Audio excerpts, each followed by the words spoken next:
Hey everyone, and welcome back to our podcast. It's Healthy Podcast. So, in today's episode, most people think a marathon is about distance. It's not.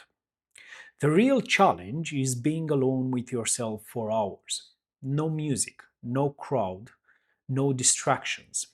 Just you and your thoughts. And that's exactly why most people never experience the real benefit of running. Somewhere along the way, running a marathon became a bucket list goal, something you do once, take a picture, tick the box, and move on. But look at what usually happens. People train fast, they follow a plan for a few weeks, they push hard, they finish the race, and they say, never again. Not because running is bad, but because they never actually learned how to run.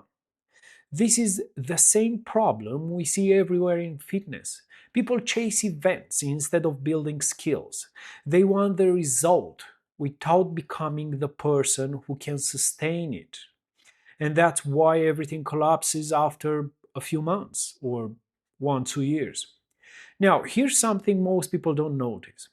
When you run in a crowd, you're not really running your race, you're reacting. You speed up when someone passes you. You ignore your breathing. You push harder than you should.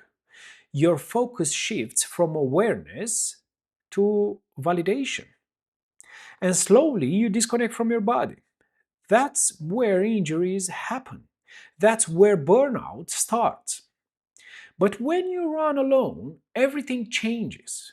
There's no one to impress, no one to compete with, no one to distract with. Just you and your body. And after a while, your body starts to empty. Energy drops, fatigue rises, and then something deeper begins. Your mind gets louder. Thoughts you normally ignore because of the music or podcast start to surface. Doubts, fear, frustrations, questions you never asked, questions you've been avoiding. And this is the moment most people run away from. They reach very fast for music, for headphones. They check their phone, they stop because facing yourself is uncomfortable. But if you stay, if you keep running, something powerful happens. You start understanding yourself, not through motivation, not through a podcast, not through a plan, through experience. This is the part nobody talks about. Running alone becomes a form of self therapy. No words, no structure, just a state where your guard drops and what's inside comes out. You might feel like quitting, you might feel overwhelmed for a period, but if you stay with it, you process something inside of you. And at the end of the run, there's a different kind of feeling, not excitement, not pride, just peace. Your mind is quieter, your body feels lighter, everything slows down. Not because it was easy, but because you faced yourself and didn't run away for the first time. This is not about performance of or timing. This is not about weight loss. This is not about finding the best workout. This is about building a relationship with yourself, a stronger one, an honest one.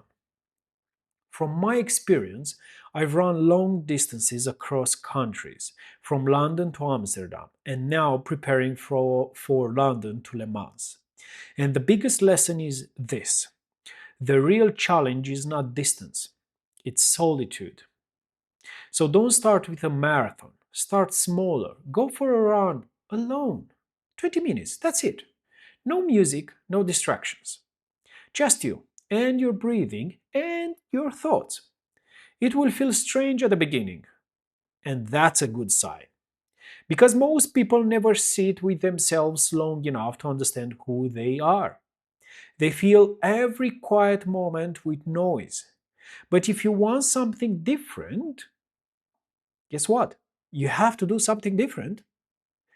So here's a simple challenge: run alone, stay with your thoughts, don't escape discomfort.